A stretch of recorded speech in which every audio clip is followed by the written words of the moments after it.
commencé, j'ai montré ce que je faisais au départ, j'avais ma première YouTube. On a eu un premier partenaire, deux plus en donc c'est un peu ça, tu vois, un peu. Donc, pour répondre à la question, je ne sais pas si j'ai répondu.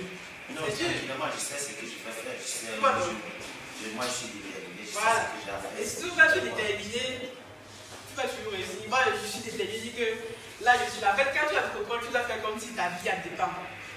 Parce que si on te dit quelque part, on te dit que mon frère, si tu meurs, ou alors, si ça me fait derrière, donc tu vas seulement avancer. Donc quand les gens prennent le bateau ici, là, ils vont mourir en Méditerranée. Parce que quoi? Parce qu'ils se sont dit qu'au pays, là, je suis à mort.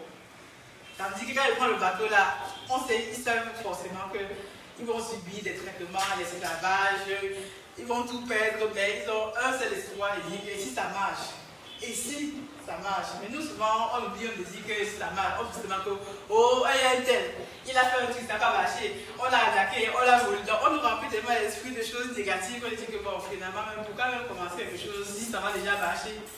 Mais si tu n'essayes jamais, tu vas jamais savoir que ça va pas. Comme il dit tout à l'heure, on peut faire la formation, mais il y a des choses que vous-même vous allez faire comme erreur. Et donc, deuxième étape, c'est l'étude du marché. Lorsque vous voulez lancer le projet, faites pas d'erreur comme on a fait au départ. Commencez déjà à lancer des trucs, on est très content, on investit, tout ça. Vous allez au départ regarder le marché. On a vu tout à l'heure au pays, voilà, on est pour le poisson. Regardez dans votre quartier ici, c'est le quartier quoi, quartier Fouda. Quelles sont les habitudes de consommation? Qu'est-ce que les gens mangent comme poisson? Vous allez voir les ménagères. Vous pouvez même faire des études de marché, hein. Vous prenez tous les jours, vous prenez votre carton là.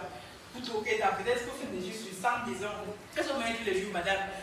Qu'est-ce que vous achetez comme poisson? À combien? Vous allez faire ça pendant peut-être un mois. Vous aurez des données. Et quand vous donnez en fait, vous dites que, ok, bon, ici, dans ce quartier-ci, si vous êtes dans deux quartiers, vous mettez ensemble, dans deux quartiers, vous allez avoir des données. Vous savez que, bon, si moi je produis sur le jour quartier Fouda, non, c'est pas un quartier, il a bon, bref, je produis sur aujourd'hui. Et vous demandez aux ménagères, est-ce que si on produit du poisson localement, est-ce que vous allez l'acheter? À combien? Quels sont vos? Parce qu'il faut aller se rapprocher du client, final, celui qui achète. Donc, c'est sur les remontées là qui vont vous dire, bon, si vous produisez le poisson comme ça, moi j'ai mis le poisson qui est gros, donc peut-être qui a une taille de 500 grammes et tout. Vous produisez, donc vous dites, voilà, si on produit le poisson aujourd'hui, est-ce que ça vous intéresserait d'avoir le poisson proche de chez vous, produit dans les conditions où vous pouvez vérifier, vous pouvez aller à la ferme, vérifier. Et peut-être qu'on vous dit, ok. Et comme ça, vous allez les donner. Première chose, étude du marché. Vous analysez le marché autour de vous. Ça peut être un marché à petite échelle, à grande échelle. Donc, mais c'est un peu qui demande du temps de commencer à prendre des informations. Vous allez voir que vous allez être surpris. Là où vous pensez que les gens consomment peut-être le maquereau, ils vont consommer des cellules. Et c'est intéressant d'aller vendre chez le particulier. Parce que si vous réussissez à vendre directement chez le particulier, c'est 2500. Alors que vous allez voir la grossiste au marché, vous vendre à 2000. Elle va vous vendre à 2200. Vous voyez que, à la fin, bon, moi je suis même intéressée tous les jours de vendre au client final. C'est pour ça qu'on va développer tout à plus. Ou des points de vente, ou des ventes directement à la ferme, on fait ça aussi. Ou même des livraisons, on a acheté un tricycle même. Vous venez livrer directement. Donc c'est un peu ça. Donc, étude du marché, en plus maintenant vous demandez la demande. Donc on fait des études du marché, on a le marché, on regarde la demande. Est-ce qu'il y a une demande par rapport au produit que je veux vendre? Quelles sont les caractéristiques, les spécificités? Je prends tout ça. Ok, c'est bon. Maintenant, je veux maintenant regarder quelles sont les entités externes qui rentrent dans l'étude du marché. Donc, il y a l'État, il y a les distributeurs. Est-ce que les gens produisent du poisson? Est-ce qu'il y a des techniciens déjà qui vont m'accompagner dans le projet? Parce que moi, je ne suis pas sachant. Il faut que je sois accompagné par quelqu'un qui sait. Même si tout le monde au pays dit que je sais. Mais quand il est sur le terrain, je dis qu'on est à 4 techniciens. Et quand on est sur le terrain, c'est compliqué. Donc, il faut quand même commencer quelque part. Donc, vous trouvez ces personnes-là. Et ensuite, vous allez voir les gens qui vont produire des aliments, les gens qui vont produire. En fait, tout ce qui va rentrer dans votre chaîne de valeur, vous prenez contact de ces personnes-là directement. Vous n'allez pas voir les intermédiaires, vous allez directement auprès des personnes-là. Parce que nous, avant, pour la petite histoire, le technicien achetait d'autres aliments. Il achetait des alevins, il nous dit j'aime ça, j'aime ça. On me demande une suis rendu compte que bon, là où il achète 200 sacs, même si je dis que j'achète, il montre la facture. J'ai acheté 200 sacs à 23 000, ok.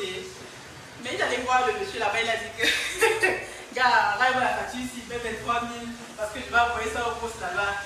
Peut-être que vous allez me payer à 18 000. Il me dit 23 000. Donc j'ai fait un contrôle, monsieur, la facture seule, je ne sais pas le truc. Il ramène les sacs, il met, il dit que bon, à l'époque on n'avait pas encore de magasin. faut un magasin pour contrôler tous les jours, on compte les sacs, on pèse même pour savoir si le poisson a mangé 1 kg par jour, il faut calculer ça. Puisqu'un sac c'est 15 kg.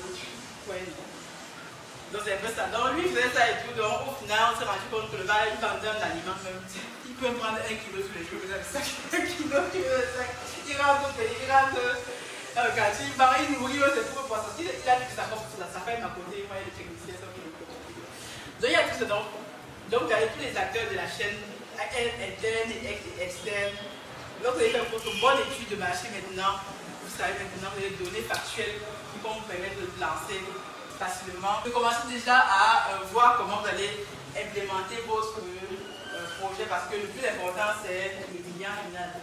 Comme je dis, vendre le produit, ce que le client demande, il faut donner. Si le peuple demande le poisson hors sol, là on a envie de voir comment on fait le poisson hors sol. Si le peuple demande le poisson à état, il faut faire. On est là pour répondre. La troisième chose, c'est que moi je me suis rendu compte qu'il faut se faire former et accompagner. Parce que souvent on dit que oh non, il faut faire donc c'est tout seul. Tu as dit que tu allais les faire. Moi au départ, j'ai commencé tout de suite, je me suis formé un peu, mais il faut que tu aies un minimum de formation parce que si tu n'as pas un minimum de formation, comme les informations que nous appelons là, c'est des choses qui nous ont coûté cher. Je veux dire, il y a des milliers d'euros pour juste avoir cette information, c'est parce que généralement les gens cachent les formations. Il va vous dire que non, il vous faut les aliments de 8 grammes alors qu'il faut 10 grammes. Il vous faut les aliments de 2 milli alors qu'il faut 3 milli. Il vous faut les machins. Des choses que j'ai appris au fur et à mesure sur le tas. Et parfois, je suis obligée d'envoyer les gens pour contrôler. J'envoie les personnes pour contrôler. Quand même, il ne faut pas être là. Donc, c'est compliqué, mais la première chose, c'est qu'il faut se faire accompagner, se faire former. Raison pour laquelle je me suis dit, Agnès, donc ça, il y a une petite expérience dans le domaine. Et vu que les gens posent des questions tous les jours, il faut que je fasse profiter un maximum de personnes. Et l'une des façons de pouvoir automatiser tout ça, c'est d'écrire un livre. Vous écrivez un livre, bon, tout le monde va écrire un livre. Aujourd'hui, vous mettez sur Facebook. Tu fais comme vidéo, tu prends ton téléphone là, tu fais ta caméra, tu montres ton état, comme j'ai fait hier, là, et tu dis, regarde, voici mon état, on a en train de faire les poissons, on a enlevé. Il y a un intégré qui m'a répondu, il m'a dit que bon, je vois là que ton état n'est trop bas, n'est pas trop bas. Donc il faut creuser encore, bon, j'avais déjà un autre technicien qui m'a dit ça. Donc on vous dit, ok, donc je vois que ce que je suis en train de faire là, et les gens sont de partout, moi, les gens me contactent de la Guinée, je ne sais pas moi, de la Côte d'Ivoire, du Congo, qui veut faire la pisciculture. Ils se sont rendus compte qu'on a des terres, on a de l'eau. Les gens parfois ont des hectares, des terres, ils sont là comme ça, ils savent pas quoi faire. Ils disent donc, Annie, non, je peux faire la pisciculture, je suis là, c'est la classe hier. Je dis que oui, non. Je dis ok, il faut que tu m'accompagnes. Je dis, dès que tu es prêt, tu me dis. Donc c'est pour ça que je me suis dit, bon, Annie, comment tu vas capitaliser sur ça? Comme ça, l'entrepreneur, il faut toujours trouver. Vous j'avais dit non. Moi je dis que est-ce que tu sais faire ça? Tu dis que oui, il sait faire. Même si je ne sais pas faire. Parce que je vais trouver un prestataire qui va faire pour moi, après je mets ma commission dessus. Oui, quand tu pensais. C'est comme ça, il dit que est-ce que tu peux m'envoyer un technicien au Congo? Je dis que oui. Et je demande à mon technicien, bon, est-ce que tu es intéressé pour aller à mission pour Africa Free, c'est pas pour moi, à l'extérieur? Je facture au client final, tu prends ta commission, je prends ma commission, tu me donnes les comptables. Tu es d'accord? Oui, moi je suis d'accord. Moi, mon technicien ne dit pas. Moi, je veux me faire connaître à l'international. Il dit ok. Si on travaille ensemble, je vais parler de ton travail, je vais montrer ce que tu fais. Et si tu me voles aussi, je veux aussi dire que tu m'as volé, comme j'ai fait. Je dis que tu m'as volé. Et on sait très bien qu'en tant qu'entrepreneur, la réputation, c'est ce qui fait l'entrepreneur. Les gens te font confiance parce qu'ils disent que tu es quelqu'un de net et ils te donnent leur argent. Et tu te mets en bas de moi, dis que bon, tu as volé 2 ou 3 personnes. Tu peux te tromper, dis que je me suis trompé, voici. Mais si tu peux envoyer les gens, c'est compliqué. Donc c'est un peu ça. Donc c'est pas accompagner, c'est important. Donc j'ai mis en place l'académie, Agnès la chaîne académie, où on va former les personnes sur un tas de choses. On a une première formation sur le digital, sur Amazon, comment vendre sur Amazon, parce que tu vends aussi sur Amazon, du e-commerce. Et dans la pisciculture, puisque les gens me demandent tous les jours que Agnès, il faut me former, il dit bon. Donc là, je suis en train de préparer une formation en ligne, mais elle a deux étapes. En ligne et sur le terrain, je me suis rendu compte qu'il faut que les gens viennent sur le terrain. Si tu peux être là, tu envoies ton nombre de confiants, tu envoies ton équipe. Nous, on a sur le terrain. On peut te loger. On est là-bas au Paris, alors on peut trouver un endroit où on te loge, tu vas voir les techniciens qui montrent tous les jours comment on empoisonne, je t'explique. Et la connaissance vaut mieux que Que rien, parce que si tu lances comme moi au départ, après tu vas pleurer, tu vas dire que ça ne marche pas. Donc c'est que ça tombe toujours.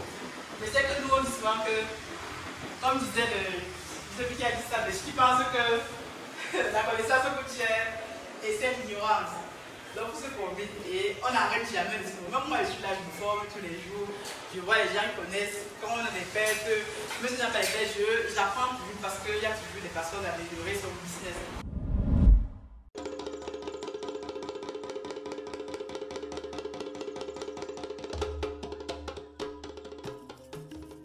Bienvenue chez Africa Food Industry, votre partenaire de confiance pour une alimentation saine et de qualité. Situé au Cameroun en périphérie de Yaoundé, notre site de production en pleine nature est dédié à l'élevage, à la production et à la transformation responsable des poissons les plus frais. Chez Africa Food Industry, nous élevons et transformons une variété de poissons, notamment le silure, la carpe et le tilapia, dans le respect de l'environnement et du bien-être animal. Nos processus d'élevage rigoureux garantissent que chaque poisson est traité avec le plus grand soin, du moment de la capture à son arrivée sur votre table. Découvrez notre large gamme de produits finis, des filets de poissons frais aux délicieuses conserves de carpe de silure et de tilapia, prêts à satisfaire les palais les plus exigeants. Pour des produits de qualité supérieure, faites confiance à Africa Food Industry. Contactez-nous dès aujourd'hui pour en savoir plus. Africa Food Industry, nourrir le monde, une bouchée à la fois.